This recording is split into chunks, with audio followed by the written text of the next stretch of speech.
Cairo, 2011. Thousands of protesters stormed Tahrir Square. For 18 days, they refused to budge, demanding President Hosni Mubarak be thrown out of office after almost 30 years.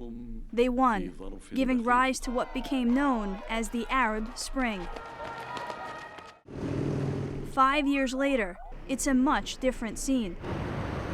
The streets of Tahrir Square are quiet, but some of the same problems that forced thousands of Egyptians to revolt still linger. Now in power is President Abdel Fattah el-Sisi, but he only became Egypt's president after a coup he led in 2013. El-Sisi had become Egypt's military chief and forced former President Mohamed Morsi out of power. Morsi took office after Mubarak's fall and was backed by the Muslim Brotherhood.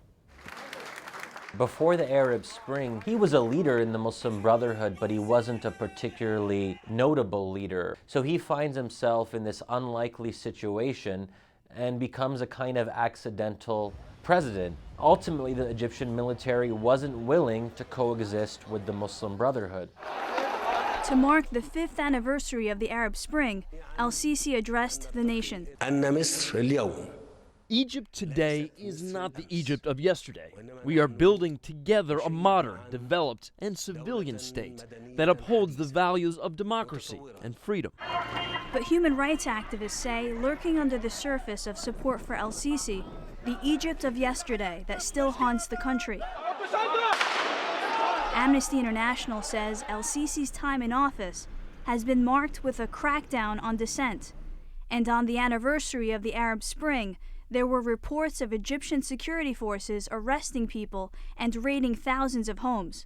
By any reasonable standard, the Sisi regime is significantly more repressive than anything we saw under Mubarak in terms of the numbers of people arrested since the coup, 40,000 plus. Frustration lingers. Egypt's unemployment rate hovers around 12.7%. For younger people, it's much higher, 27.4%. And experts believe the official government numbers don't tell the whole story.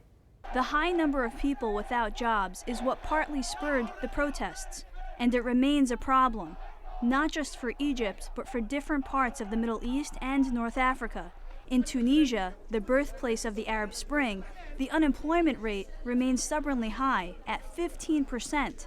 That's 2% higher than it was during the 2011 revolt.